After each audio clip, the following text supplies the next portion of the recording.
Oh, sebelumnya saya ucapkan selamat Hari Ibu dulu, tanggal 22 Desember.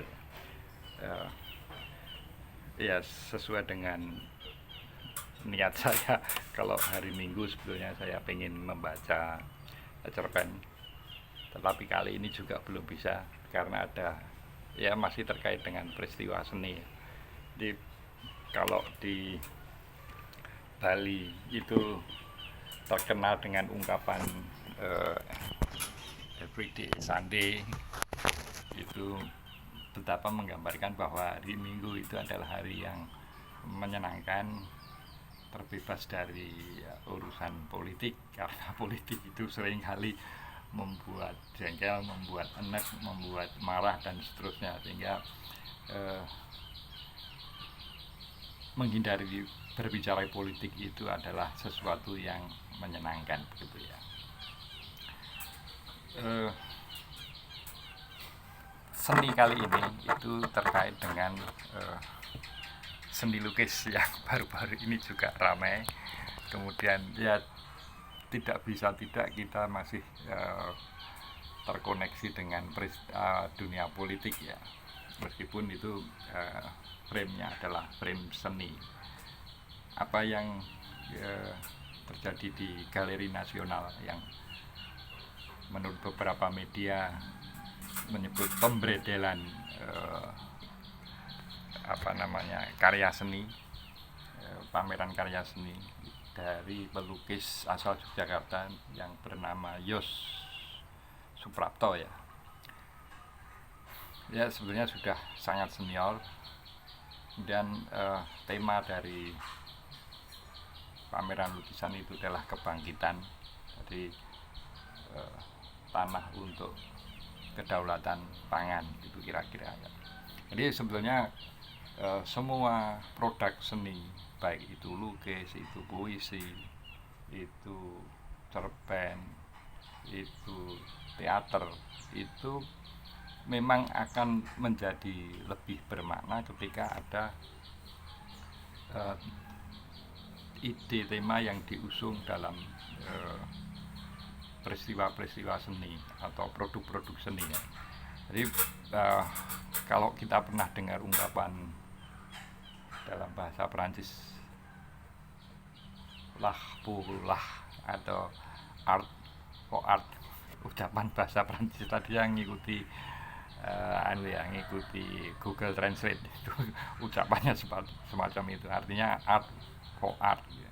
Seni untuk seni, yang itu lebih dimaknai sebagai ya seni gitu saja, tidak usah diasosiasikan kepada hal-hal yang di luar seni begitu. Tetapi kalau seni untuk seni ya menjadi kurang bermakna, terutama bagi masyarakat di luar komunitas seni. Kalau sebuah lukisan itu kita urai, maka sebetulnya sebelum menjadi sebuah gambaran yang menceritakan tentang peristiwa tertentu atau kejadian tertentu, maka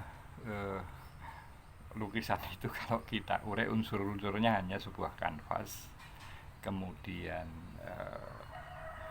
cat, kemudian kuas gitu ya, dan itu ya sebagai benda mati.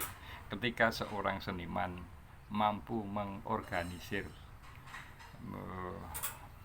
faktor-faktor produksi seni tersebut menjadi sebuah karya, maka ini yang kemudian bisa berbicara banyak. Ya, sebagaimana jurnalis, kalau pena maupun kertas itu berdiri sendiri-sendiri, maka dia hanya akan berubah benda mati. Tapi ketika itu kemudian seorang jurnalis, seorang penulis berimajinasi tentang situasi politik, sosial, budaya dan seterusnya, kemudian dituangkan dalam bentuk tulisan, maka ini akan menjadi sesuatu yang bernilai gitu ya. Terlepas kita setuju atau tidak, tetapi itulah proses lahirnya karya seni. Nah, kembali pada pameran lukisan yang di Bredel sebut ya. Nah, kita kalau tak tarik ke ke peristiwa sebelumnya juga pernah terjadi di mana Butet yang mengusung tema milik gendong lali itu juga kemudian ketika dihadapi dengan persepsi yang berlebihan di luar seni, apresiasi seni, maka pertunjukan seni itu akan jadi bermasalah gitu ya. Sebenarnya kalau kita tarik lagi ke belakang tahun 2000, awal-awal 2000 ya, itu ada seorang pelukis juga dari Jogja yang cukup fenomenal, yaitu Joko Pekik. Waktu itu mengusung peristiwa seputar tahun 98, kemudian diungkapkan dalam lukisan yang berjudul maaf kalau tidak salah, Berburu Celeng gitu ya. Dan itu lukisan itu pada waktu itu laku 1 miliar. Ini sebuah karya yang sekali lagi karena kemampuan seorang seniman, dalam hal ini pelukis, untuk menggabungkan antara kanvas, cat maupun kuas, maka lahirlah sebuah karya seni yang bernilai gitu ya. Nah ini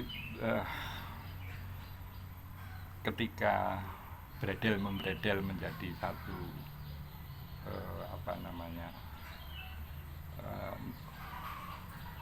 mewarnai nuansa berkesenian, ini salah satu indikasi bahwa memang masyarakat kita belum dewasa dalam mengapresiasi baik politik maupun seni gitu.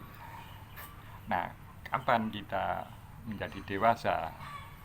Ya kalau menunggu apa yang pernah diungkapkan oleh Dr. Budiono, mantan wakil presiden era SBY, bahwa demokrasi baru akan tumbuh sehat ketika pendapatan rata-rata per kapita kurang lebih 5.500 US dollar. Ya ini kan tidak tahu kapan kita mencapai tahapan itu, baru kita mencapai proses demokrasi yang sehat ya. Tapi sebagai bangsa yang besar, dan ini juga menjadi tekad Mr. Prabowo, bahwa kita sebagai bangsa tidak boleh ada ketakutan di masyarakat, tidak boleh ada kebodohan di masyarakat, harus sejahtera masyarakat. Maka ini sebetulnya satu bibit untuk tumbuhnya demokrasi.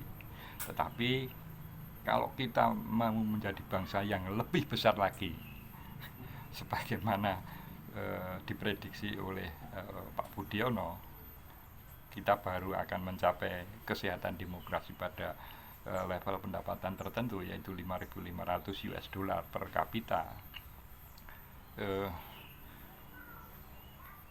Kalau masyarakat semakin dewasa, maka belum sampai kita ke angka itu, kita sudah menjadi demokratis. Dan ini yang mudah-mudahan yang sedang diupayakan oleh Mr. Prabowo, karena ya saya sekali lagi tidak bosan-bosan mengingatkan kepada kita semua bahwa